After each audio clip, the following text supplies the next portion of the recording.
Supervisor Engardio. Thank you.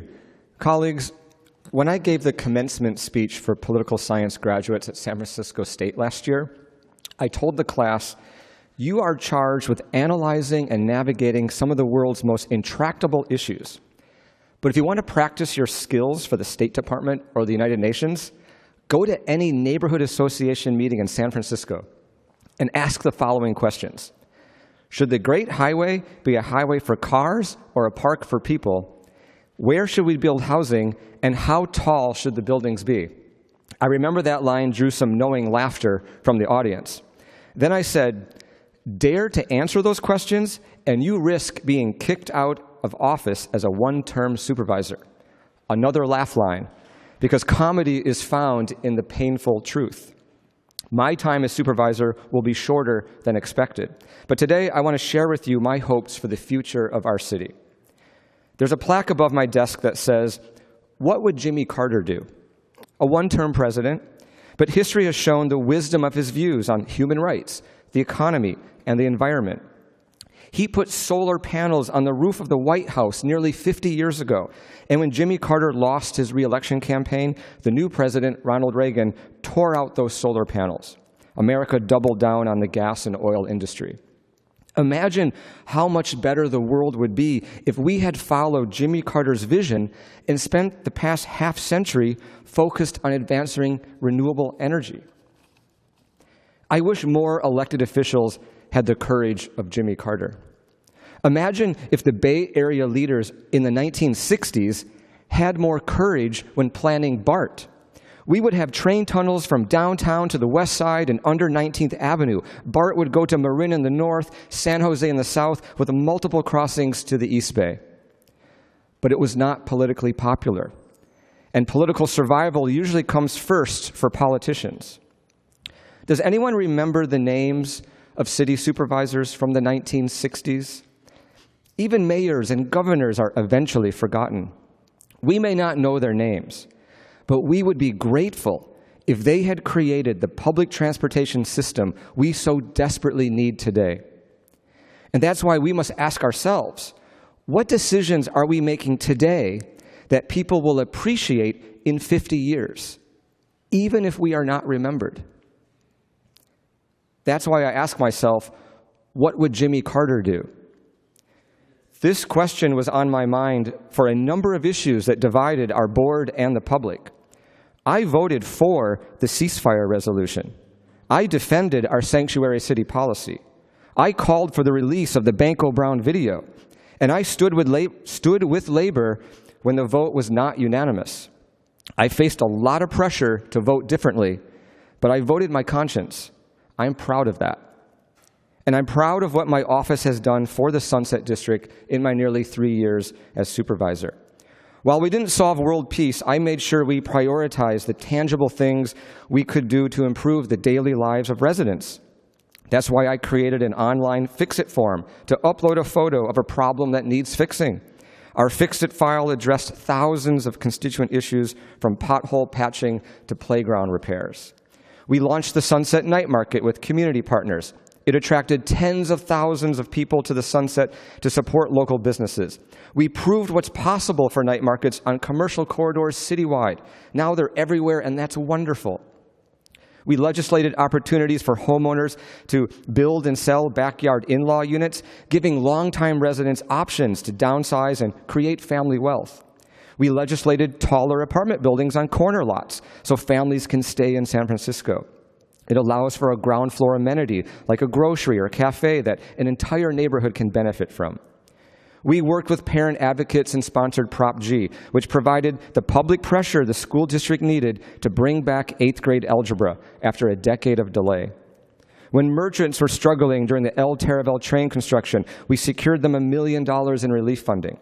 We helped restore funding for civil legal services and food security for seniors in the city budget. We met with every officer at Taravel Police Station and visited the firehouses to hear directly what our first responders need. I also created a civilian public safety liaison to assist crime victims. They run crime prevention programs in English, Cantonese, and Mandarin. The Sunset Chinese Cultural District adopted its strategic report for cultural history, housing, and economic sustainability in the Sunset. And when the greenway along Sunset Boulevard had faded and fallen into disrepair over the years, we delivered city and state investments to make it green again. Residents had long asked for rec and park gardeners, and they're finally coming. Now the 2 miles of parkland along Sunset Boulevard can connect Lake Merced and Golden Gate Park to create an emerald necklace of San Francisco that extends to the coast. This includes Sunset Dunes, our new park created from a section of the Great Highway. Sunset Dunes. What would Jimmy Carter do? I believe he would have supported the park because it was the courageous thing to do. There was a contentious debate about the future of the Great Highway. I met with advocates on both sides.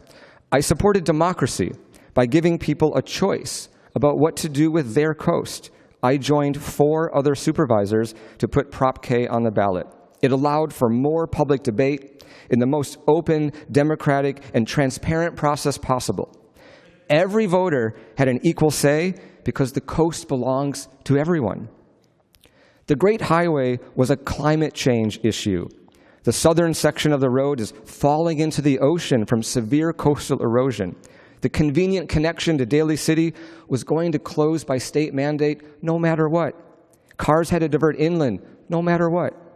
This is the lemon Mother Nature gave us. Now we are making lemonade by creating a new coastal park. And the sky did not fall. The traffic Carmageddon people feared did not happen. Traffic studies show that cars are getting where they need to go with minimal impact. We're also putting a lot of attention on traffic calming in the avenues to keep pedestrians safe. The benefits of the park far outweigh the fears. Sunset Dunes is good for the environment, good for our local economy, and it's bringing joy and health to people of all ages and abilities. Yet there is a lot of ugly rhetoric about the park that is disappointing to hear. Park advocates are labeled as, quote, dangerous because they support something that will attract, quote, new people and a different type of people with a whole different set of values and visions on the West Side, unquote. This rhetoric does not represent our city's values. San Francisco has always been a place for newcomers from the gold rush to the summer of love. Every new immigrant, artist, LGBTQ person, and innovator makes our city better. Opposition to Sunset Dunes has become synonymous with opposition to new housing and the housing plan that this board will consider. The catchphrase, "Don't let Ocean Beach become Miami Beach," has stoked fears that are simply not true. Our city charter forbids development in parkland. The streets along Sunset Dunes are not being upzoned in the housing plan. Our coast will not become Miami Beach. Yet we need to build more housing in San Francisco and the West Side, especially near public transit. All cities in California need to do this because suburban sprawl is terrible for the environment, and it's terrible for public health. But above all, suburban sprawl is terrible because it limits access to economic opportunity. The refusal to build enough affordable housing in San Francisco has forced more people to the suburbs, and this includes some very important people a city needs to function: our first responders, teachers, and essential workers. We're forcing them to live far away and commute back into the city. Even our adult kids and grandkids have to move away. But they can stay in San Francisco if we embrace some apartment buildings in every neighborhood. I knocked on thousands of doors the past few months and had important conversations with Sunset residents of every background. One woman stands out in how she summed everything up. "Sunset Dunes is popular and the traffic is fine," she said. "Why are we arguing about a park and a road when the world is on fire? We need to focus on more important things, like saving our democracy," she said. I agree. Our immigrant community is under attack. LGBTQ people are being targeted. Science-based institutions are being dismantled. A generation has grown up in a culture of mass shootings. We have a mental health crisis. The cost of housing and healthcare makes it impossible for many to survive. As city supervisors, we don't have the powers of governors and senators, but there is a lot we can do locally to fight what's on fire in the world. Our sanctuary city policy matters. Our housing and zoning policies matter. How we run our Department of Public Health matters. And when it comes to the literal fires all over California, it matters how we approach the existential threat of climate change. This is about our future. If we want to keep our families and workers here, then we have to be good stewards of the environment. We will have to accept some taller apartment buildings near public transportation, and we will have to accept creating some safe spaces for walkers and cyclists. That's not asking a lot. No one is banning single-family homes. We're only talking about some 6-story apartment buildings. No one is banning cars. Far from it. We're only talking about some cars taking a slightly different route. How are we ever going to come together and address our biggest issues, like climate change, if we cannot build an apartment building or change our driving habits without it becoming an ugly battle over who deserves to live in a neighborhood and define its character? This raises some important questions about the future of San Francisco. Do we want to be a city that only looks to preserve the past? Or do we want to be a forward-looking and innovative city that keeps our families and workers here while welcoming new people, immigrants, and ideas? San Francisco will only realize its full potential if we let ourselves do bold things.